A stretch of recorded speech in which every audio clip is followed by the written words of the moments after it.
Yeah, I am now. You can see. Okay, sounds good.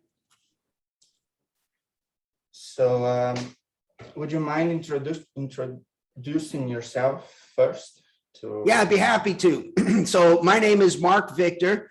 I am a criminal defense attorney. I actually am the founder and owner of a law firm called the Attorneys for Freedom Law Firm. You can find us on the internet. Just put Attorneys for Freedom into any search engine, we'll come right up. But if you go to attorneysforfreedom.com, you'll find our law firm website. And our law firm we have one firm in Arizona and another location in Honolulu, Hawaii. And we do cases nationally all throughout the United States. And I've been practicing about 28 years. We do major felony cases, those kinds of things. I'm also about a 35-year libertarian. Very proud to say I'm a libertarian. I'm a strong believer in what you might call the non-aggression principle and those types of things. And also I'm a former United States Marine. You can maybe see some pictures there in the back in my office, and I'm proud of my service there as well. And I'm also the founder of a brand new global peace movement called the Live and Let Live movement. And people can find out about that by just going to liveandletlive.org. All right, thank you. That sounds good. So, do you consider yourself like an anarcho-capitalist or just a libertarian? Well, it's a good question. My opinion is that there is no difference between a libertarian and somebody who calls themselves an anarcho-capitalist. These mean the same things. There are many other labels that people who maybe fall under the general category of what I like to call pro-freedom might call themselves. Voluntarist is a name I'm very comfortable with as well. But because the term anarchist is not very well defined, right? People misunderstand what people are talking about when you say I'm an anarchist or an anarcho-capitalist. I don't use that type of a label anymore. I just simply describe myself as maybe a live and let live kind of guy. I see. Okay. So I don't know if what do you think the role of the state should be, like when you define yourself as that? I think I'm a believer in a certain principle that the libertarians call the non-aggression principle. John Stuart Mill called the harm principle. And we live and let livers call the live and let live principle. And just so we all know what we're talking about here, the way we define this principle is basically don't be an aggressor. That's sort of the overarching concept. Don't be an aggressor. It should be illegal to be an aggressor. Said another way, if somebody is aggressing, we're justified in using whatever force is necessary to stop somebody from aggressing. So this begs the question, what does it mean to aggress? Okay, so we can break that down and say, well, aggressing is somebody who initiates force against another person or their property, somebody who engages in fraud, somebody who engages in coercion. And then the final category of being an aggressor is somebody who does something that we lawyers might say that creates a substantial risk of harm to another person or their property. So to say that slightly different, don't do things that put other people or their property at grave risks of harm.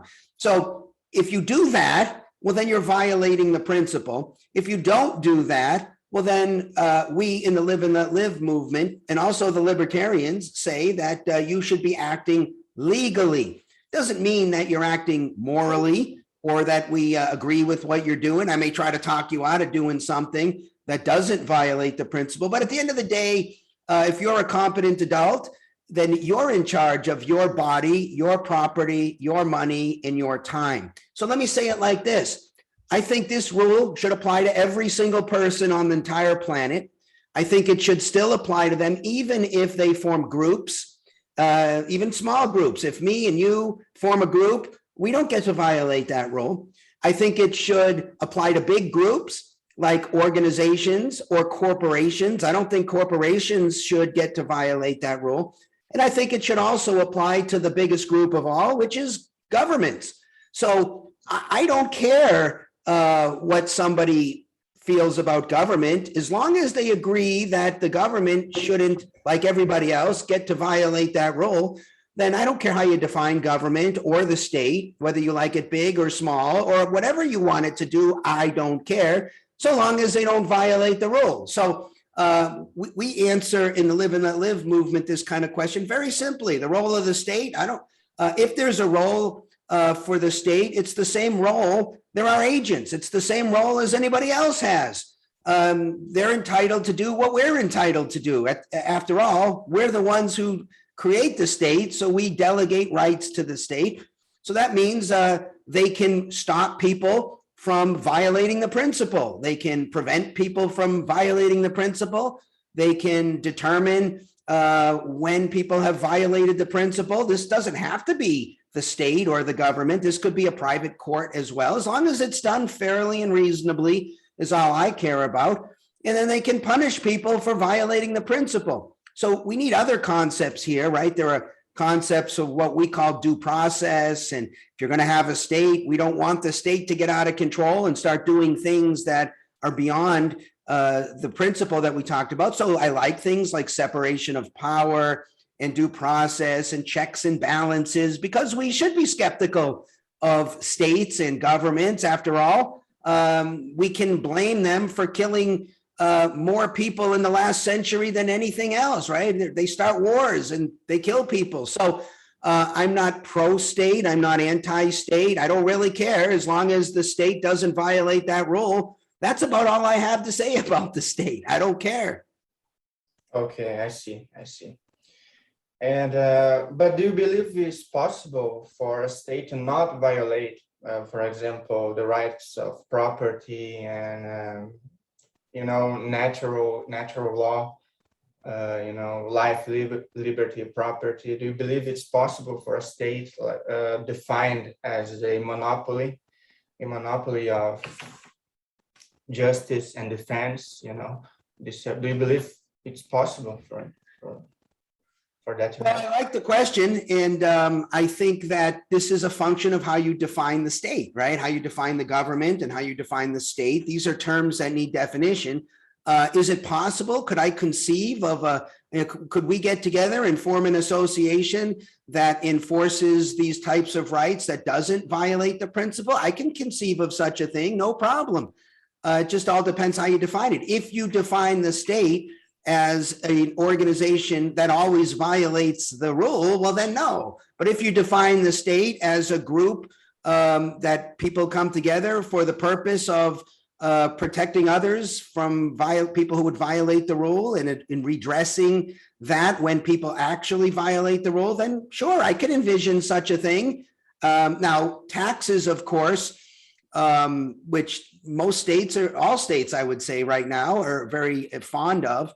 Taxes violate the rule. There's no other way around this, right? If you take somebody's money without their permission, well, then this violates the rule. So if the state was intending to tax, well, then this would violate the rule in the same way that a thief who takes somebody's money out of their pocket violates the rule. So I would be against that as well. But the way I would define, and I don't really like the term state as much, because I think that this almost necessitates a violation of the rule. Although if somebody could come up with some construction that didn't violate the rule, no problem. That's all I care about, is that rule not being violated.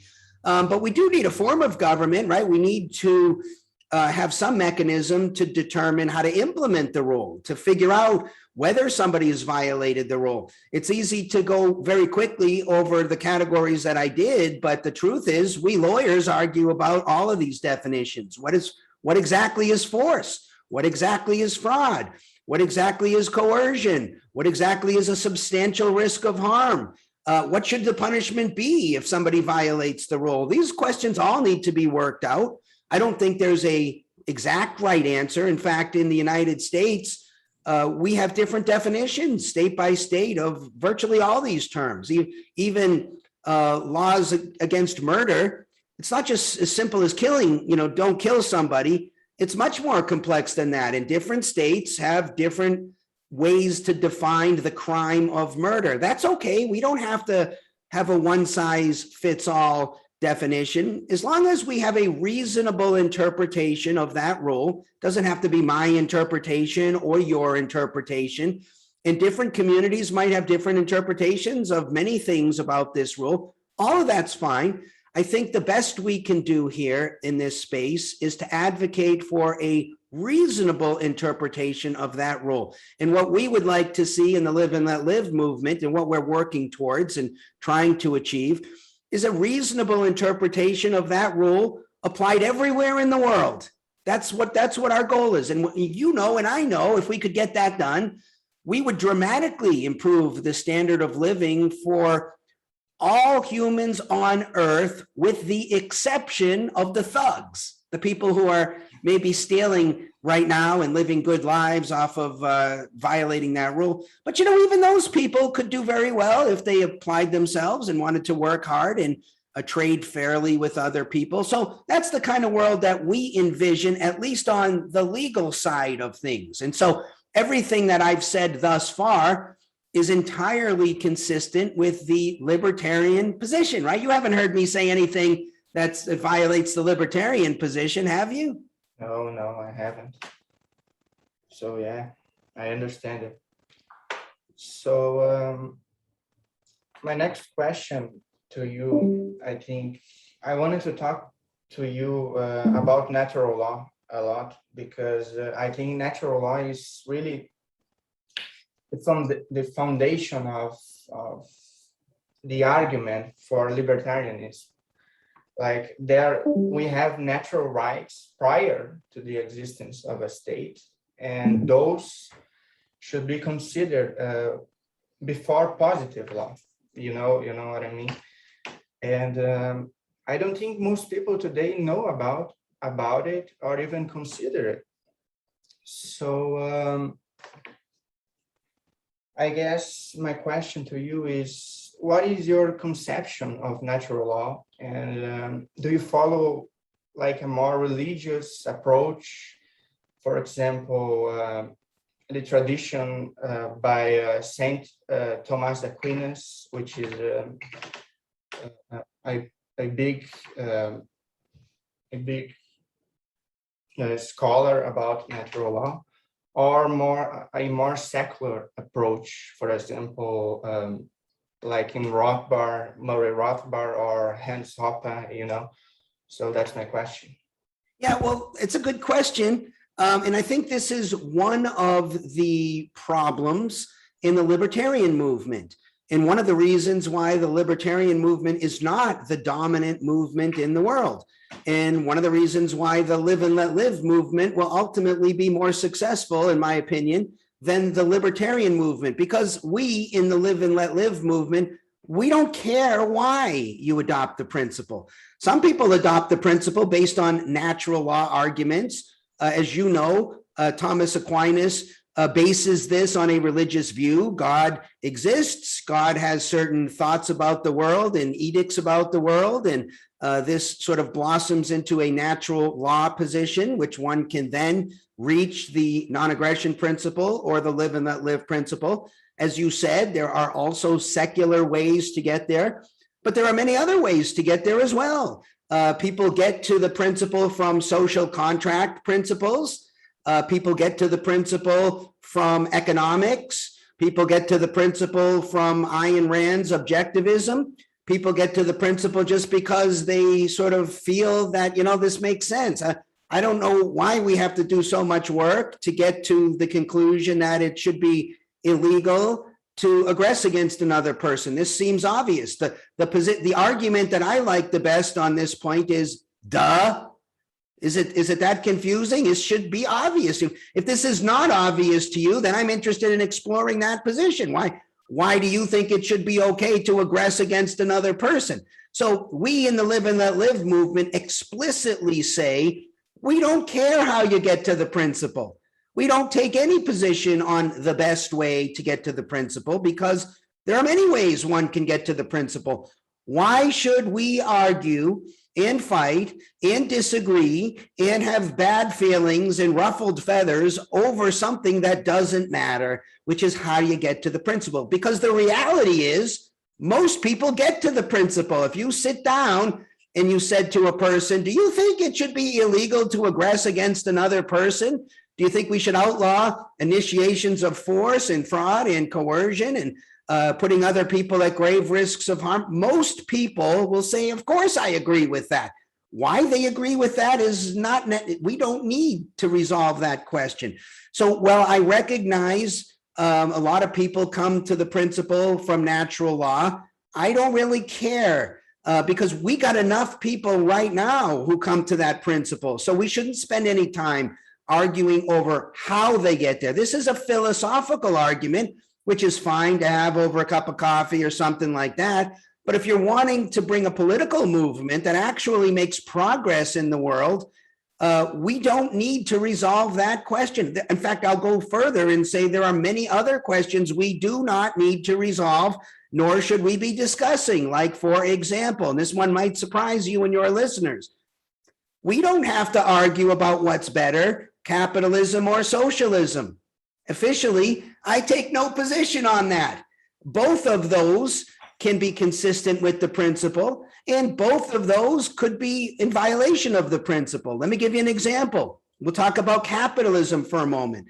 Free market capitalism, because this is just simply competent adults exchanging goods and services, there's nothing about that that violates the principle. Therefore, I would conclude that consistent with the principle, free market capitalism is perfectly fine and should be allowed. What you might call crony capitalism, where, say, people give money to elected officials to encourage them to change laws that advantage one group or company over another. This involves coercion because there are licensing schemes and regulatory schemes and things like this. Well, this violates the principle. And for that reason alone, I'm against crony capitalism. The same can be said about socialism.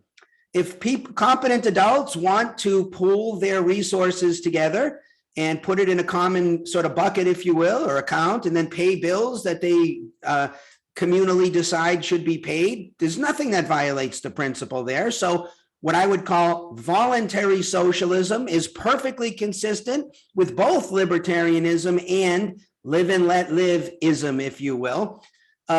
Coercive or involuntary socialism, where, say, we get together and decide we're going to put our money together and do this and that and pay these bills, and then we drag other people into it who do not want to be part of it. Okay, this violates the principle as to that person. I don't need to reach anything about economics or the Laffer curves or what raises standards of living or anything like that. I mean, we both know that free market capitalism raises standards of living, but I don't need to make that argument to my socialist friends. The only argument I need to make to them is, look, socialism's fine, but don't violate the principle. And when you drag other people into your socialism, this violates the principle. And without reaching the issue of whether socialism is better than capitalism or capitalism is better than socialism, I simply say we're against that because it violates the principle. We say the same thing about government: big government, small government, no government, don't care. The only thing I say is, so long as the government doesn't violate the principle, that's all I care about. There's also many other questions that libertarians like to argue about, like implementation questions. What's the best way to implement some very hard questions? There are hard questions, and reasonable minds can disagree in lots of places. We don't have to resolve these things. What we say in the Live and Let Live movement is, look, if reasonable minds can disagree on the question, let's let the local community decide however they want to decide. They'll decide the question, and then they'll make that the law. And that gets us to a reasonable interpretation of the principle. And of course, if you don't like that interpretation, very easy, low transaction cost to move to the next community. And then we'll let the market decide by virtue of where people live, which rules are the best rules. And then we'll get the best rules that rise to the surface. And this is how we figure out what the best reasonable interpretations are. So what you can see here is live and let live presents the entire issue differently than libertarianism, because maybe the biggest change is we don't talk about any issues. If you ask me, hey, Mark, how do you feel about the drug war? How do you feel about some other issue? I'll always start with the principle first. I lead with the principle. This is a big mistake, in my opinion, libertarians have made. And I'm one of them who used to make this mistake. If you had asked me 20 years ago to do this interview, I might have led with, I think methamphetamine should be legalized, or taxes are theft, or we should abolish the government, or something like that, or I'm anti-government, or whatever. I don't say any of those things now. Some of those things are imprecise and shouldn't be said that way. What I say is, look, I'm a live and let live kind of guy. And I feel we should live and let live on the planet. What does that mean? Well, there's a live and let live principle. Here's what it means. Now let's apply it to the issue. Just like I did with capitalism and socialism, I apply it to the issue every way, because when people understand the principle, that's what when that happens, that's when they come to our position and not before. Let me give you an example, like the marijuana issue. If people think that marijuana should be legalized because it's not really very harmful, they're not on our team. That's not our position. We might agree, we might look the same way, but we have to convince them now on many different issues. We're on the same page with one issue, but not for the same reasons. Or if they say, look, marijuana should be legal because it helps treat certain medical conditions. Okay, that's not our position. Our position is, if a competent adult is ingesting marijuana, what we care about is the only thing we ever care about. Does this violate the principle? And if it doesn't, well, then we say this should be legal conduct, and we're still free to completely try to discourage people. So if somebody was using methamphetamine and this was a competent adult, I would do my best to try to convince that person not to use methamphetamine. And I bring every argument I could think of. But at the end of the day, if I'm dealing with a competent adult and they're not violating the rules, say they're using it in their backyard, they're not driving a car or anything like that, well, then they're not violating the rule. So I respect their right to live their lives how they choose. If they get in their car and they drive down the road, now they're doing something that is creating a substantial risk of harm to another person or their property, then I would say you can't do that, only because that violates the rule. That's all I care about. I'm a one-trick pony. I care about if the rule is being violated. If it is, I'm always against the conduct. I say it should always be illegal. And if it's not, well, then I say it should always be legal. And that's where the libertarians stop the analysis. And that's part of the reason the libertarians haven't made progress, because they're not appealing to what is really at the heart of the disagreement between libertarians and, let's say, liberals. A lot of those liberals, or maybe socialist types, left-wing socialists, these are very good people with their hearts in the right places. So you're probably familiar with the Bernie Sanders, the Democratic Socialist in the United States. Well, what I would say to him is I would say, Bernie, my brother, we're in agreement on a lot of things. You think that some people are born and they're less fortunate than others and they're in difficult circumstances, and I agree with that. You think we should help those people. I agree with that too. You think we should make sure they have access to good health care and good education. We're in total agreement. The only thing that we disagree on is I see these as ethics questions. They're still very important questions. I don't mean to minimize them. They're ethics questions. They're not legal questions. Bernie thinks they're legal questions. And as a legal question, he imports it into the law and then forces everybody to follow his ethical rules, ones that I agree with, I'll point out. The problem with this, if it's not obvious, is that we don't all agree on ethics, right? We have disagreements here. And so if there are only two possibilities here, because let's just say, for example, somebody else from a different moral code, say a very religious Muslim who says, look, I believe in Sharia law, and I think women should wear headscarves when they go outside. I want to put that into the law. We only have two responses that are possible here. One, No, sorry, my morality is better than your morality. Mine goes in the law and yours doesn't.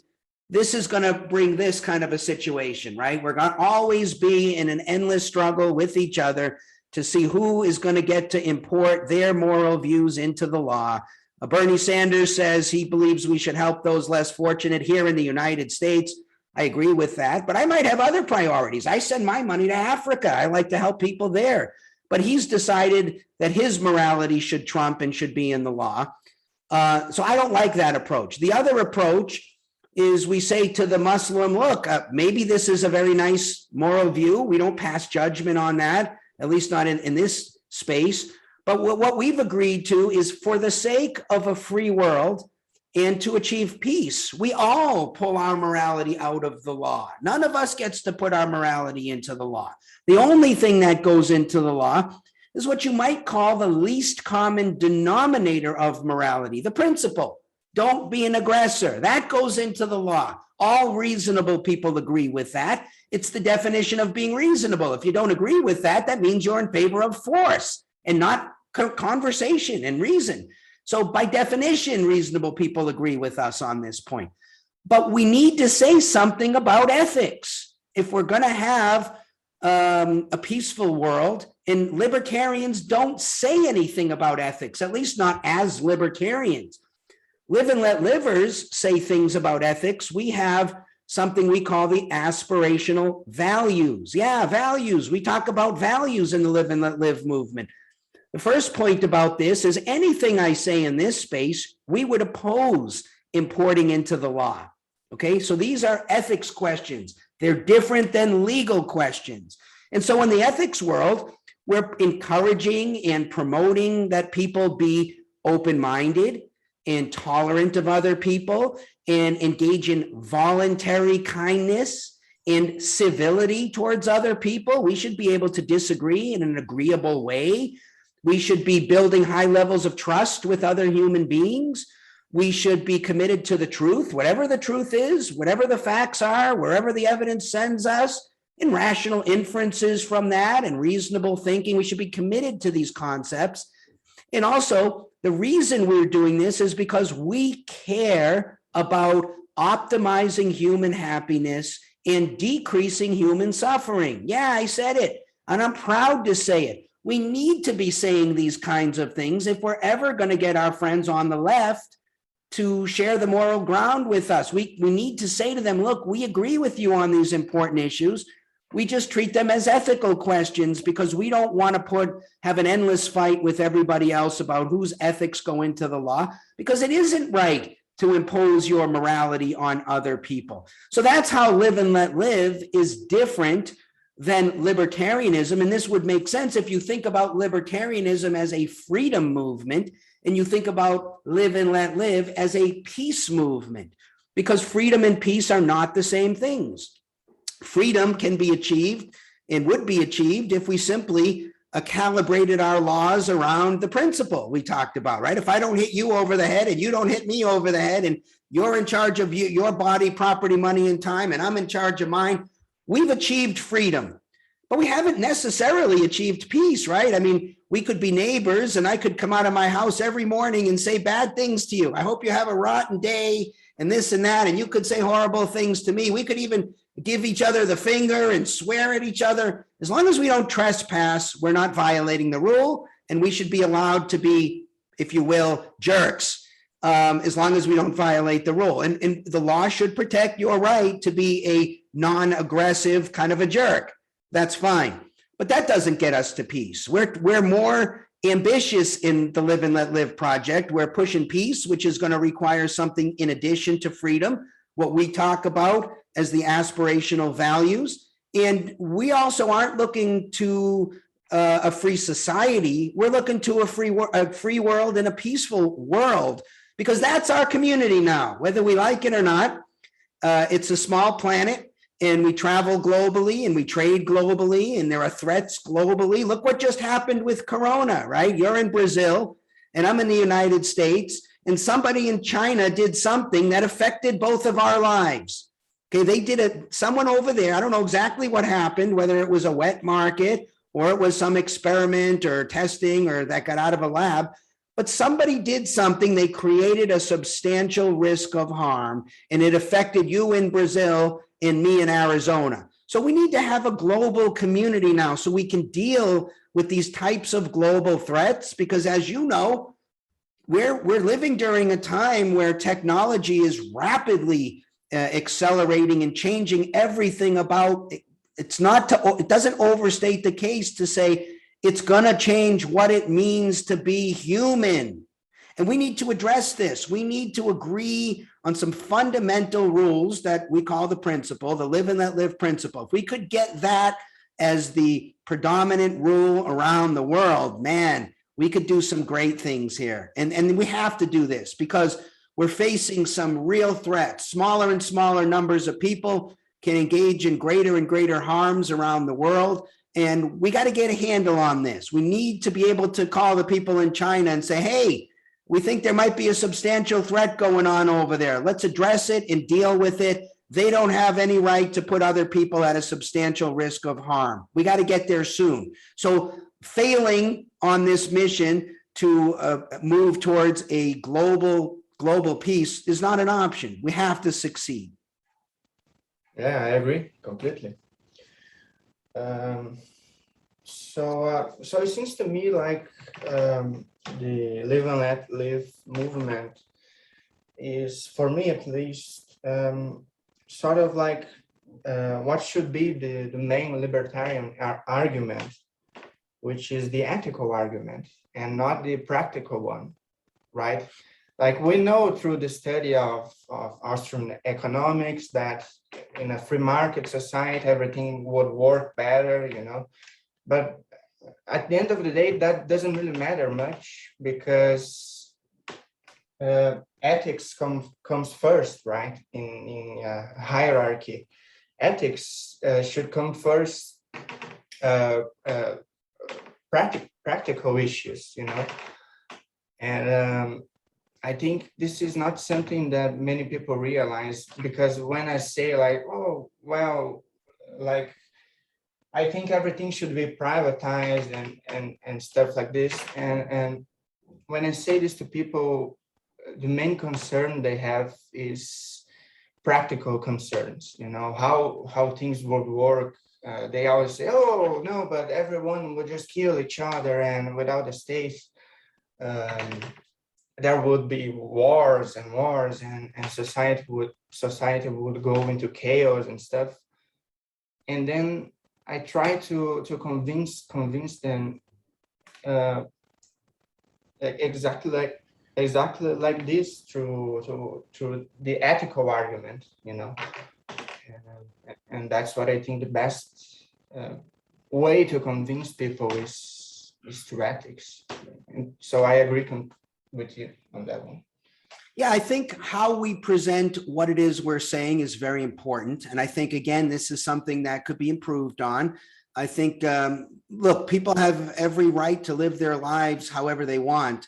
But if you want to be persuasive to greater numbers of people, there's a way to present our position in a professional, persuasive kind of a way. I don't think everybody fits the same mold, but I tell people when we have our monthly meetings with our chapters all over the world, I say, look, sometimes it's best to lead with the aspirational values. Sometimes I always start the conversation. If we were just meeting each other, I met a guy in the gym not too long ago. We were on the same piece of equipment and we started talking, and somehow the conversation drifted into politics. And I think he was fishing to find out if I thought Biden was better or Trump was better.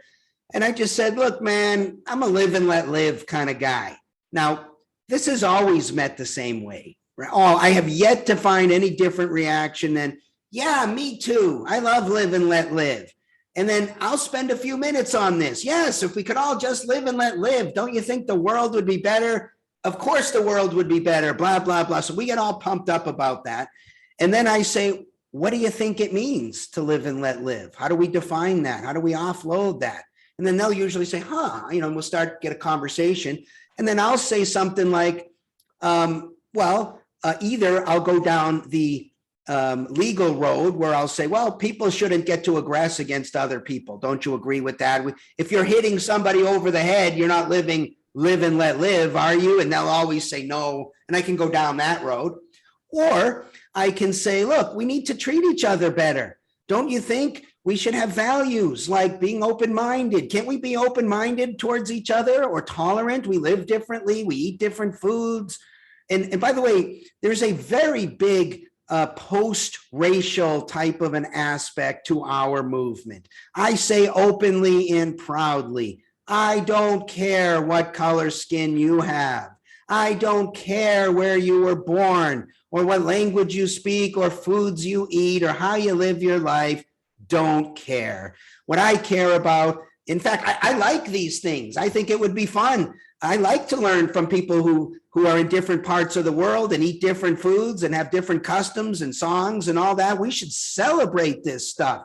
We need to get past the craziness of caring about unimportant, immutable characteristics. But so we say, okay, open-mindedness, tolerance. I go through the laundry list of things. If I'm talking to a good person, they're going to say, I love that. Okay, now I haven't even started talking about the principle yet, right? Because I've sold them on the aspirational values. But what's the importance of doing this? The wind is now at our back. If I lead with something called the non-aggression principle, they're going to say, huh? What does that mean? No, I like self-defense. And we're going to say, no, self-defense is okay. They don't understand what non-aggression means, and they're on the defensive. With live and let live, the wind is at our back. And if I've gone through the aspirational values, the fist is in the air. They're saying, yes, I love this stuff. Now it's very easy for me to sell them on that principle. And then very importantly, before I move to those issues, I'm going to get them to, as I like to say in my book, swear the blood oath that you will live your life according to the principle. And then before I move, I want to get them to agree that it should apply to all people, all groups, all corporations, and critically important, all governments. If I can get that agreement, and I can assure you I can get that agreement from the vast majority of people, they have just agreed with what you started with, the anarcho-capitalist position. They don't realize it yet, but they're 5 minutes into the conversation with me, and now they very enthusiastically agreed to what you would call the anarcho-capitalist position. And at that point, I tell them, look, you and I are going to agree on virtually everything, or you're going to change your mind about live and let live and the principle. And they say, no, I don't think you should use force. They haven't thought it through yet.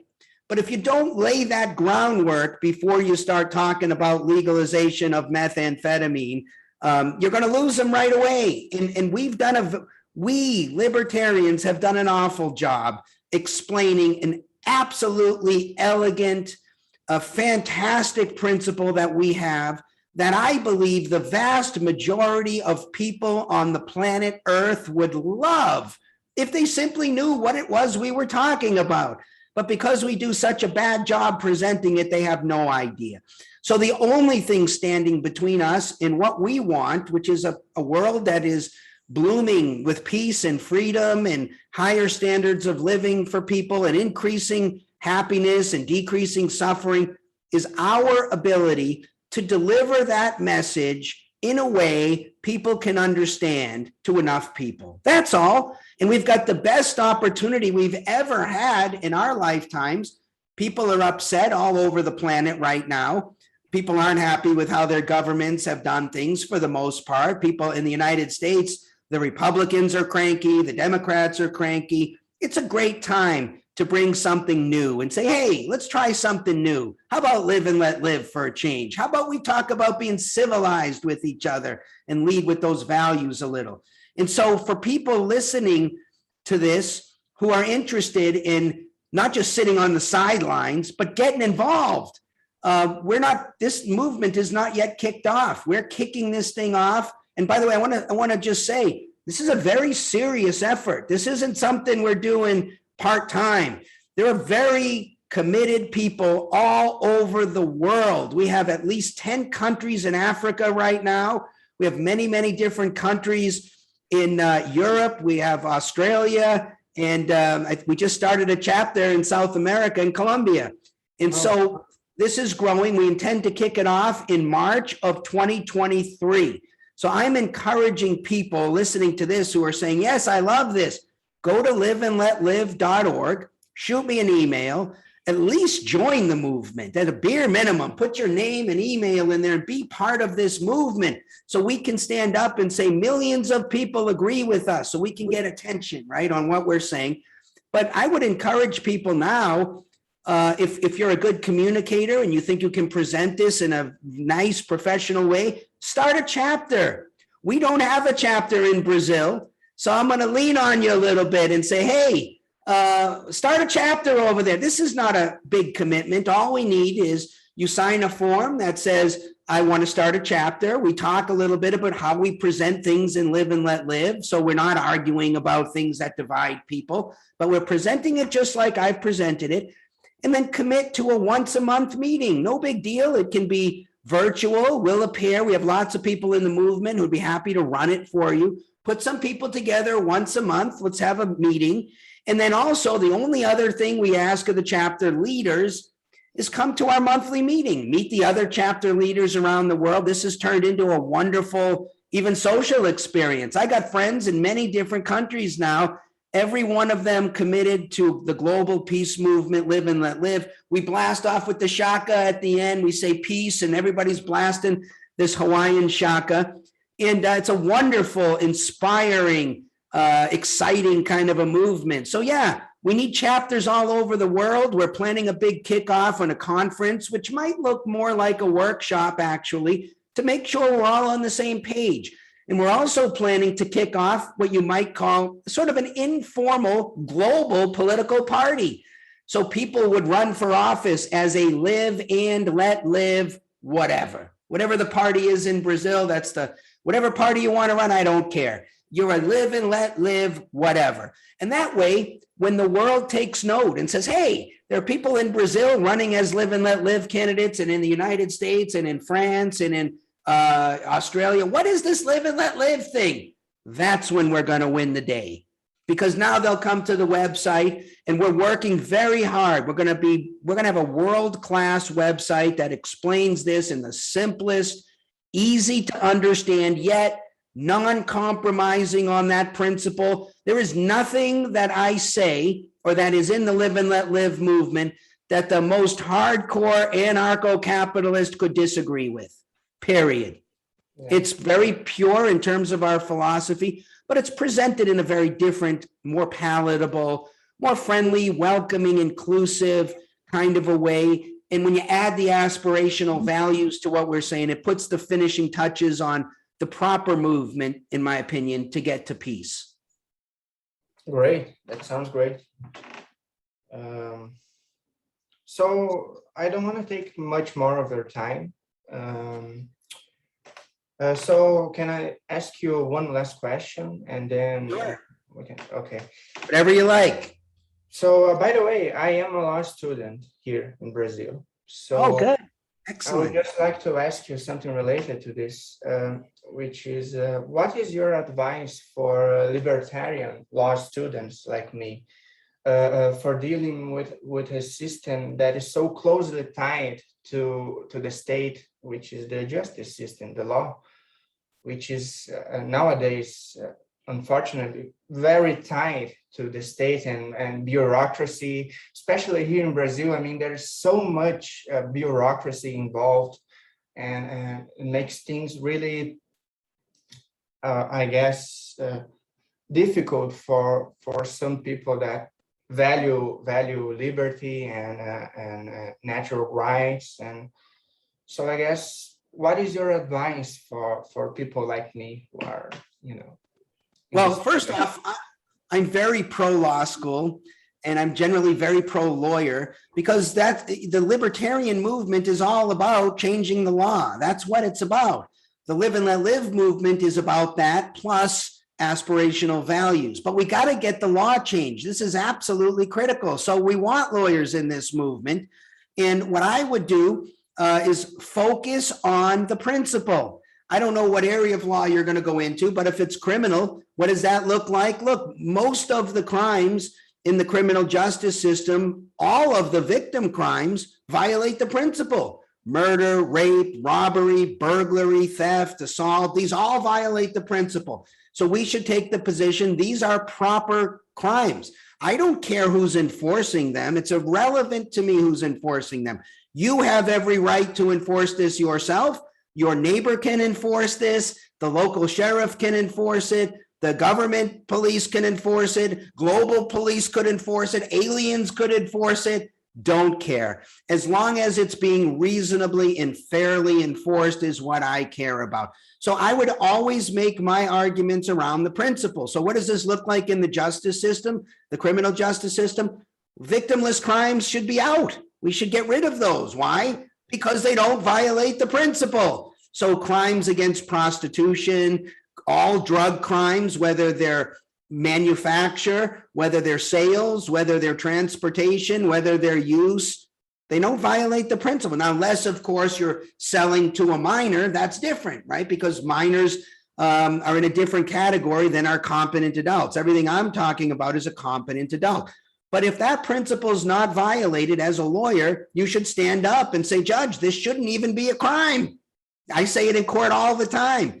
Now, I don't know what the issues are there in Brazil, but if there's corruption and dishonesty, well, then this violates the rule and we should be against that. What we want is a nice, clean, fairly run criminal justice system. We need that, whether this is run by the government, the local community, a homeowners association, a private protection agency. I don't really care. In fact, different places might do it differently. We don't need to get into this fight. What we need to do is communicate the importance of calibrating the law around that principle. That is our primary goal, maybe our only goal in this space of the law. And then we need to talk to the good people of the world and inspire them to really believe and get into the aspirational values. We should be voluntarily kind towards other people and help other people because it's the right thing to do. And we shouldn't be shy about saying that. We need to say that if we're going to get to peace, we need something beyond just a justice system that runs properly. So yeah, I'm glad you're going to law school. I think it's great. We need more live and let live lawyers out there. Maybe, I don't know, start a live and let live club at the law school. Start a live and let live section of the bar association. Be a live and let live attorney. Start a live and let live chapter and run it. Lawyers are particularly well suited to understand this stuff because it's what we study all the time. When I say, look, it's a violation of the rule to engage in a substantial risk of harm to another person or their property, this is teed up for lawyers to discuss, right? Sometimes other non-lawyers may not understand all this stuff. A tiny little risk, they might say, well, this violates the rule. No, there's certain things you sort of consent to by living in the world, right? Then there are out of the extraordinary risks. That's what we're talking about, those kinds of things. By the way, one other little difference in how we interpret the principle in the live and let live movement, this is a little different than libertarianism. We take the position in live and let live, or at least I take the position in live and let live, that it also violates the principle to breach a contract or to engage in a tort, a negligent harm towards another person, a car accident or something. And because this is a different kind, this is what we call a less serious violation of the rule. That's why we treat these as civil matters, right? A breach of contract is a civil matter, but it's still okay to say, hey, wait a second, you breached and you owe this guy damages and we're going to undo that. Or you crashed your car into somebody else. Yes, it was an accident, but you still violated the live and let live rule. No, you're not going to jail, but yes, you got to pay damages to this person because you injured them. And that violates the live and let live principle. This gives us a more complete justice system, a civil justice system, as well as a criminal justice system. We need to explain why we're going to redress that harm, but we're not putting people in jail or prison on these types of things because it's a less serious violation, but it's still a violation nonetheless. Absolutely. Absolutely. So, I mean, thank you. I think like we already have been for 50 minutes, about 50 minutes. So I really don't want to take much more of your time. It's been a pleasure being on your show, and I thank you for the opportunity. And hopefully, I've inspired you to want to get more involved. Maybe start a chapter. Would love to have a chapter in Brazil. You'd be the guy running it over there, and your group would be the pioneers. And it seems like you'd be a great person to bring this to Brazil. And also, it'd be wonderful to link you up with our community around the world, and of people who are now just calling themselves live and let livers. Real easy. Oh, thank you. Thank you. If you can send me more information about this through email, I would appreciate it. And Okay. We'll talk after the show. All right. All right. So thank you so much for being here. And it was a pleasure to have you. Thank you. I would just encourage people to go to liveandletlive.org. Check out Live and Let Live. If you like what you see, join the movement, send it around on your social media. We got a big project ahead of us. We're trying to change the world. Do your part to help out change this world. Get involved. I really want to encourage people, especially the ones listening to this show. These people understand this stuff. We got to reach out to the non-libertarians, right? Our pitch needs to go to them. But as to the libertarians who understand this stuff right now, get involved, help out the effort. It's the right thing to do. And thanks for the opportunity. Absolutely. And I'll blast you with the live and let live, right? Thank you. Hawaiian shaka.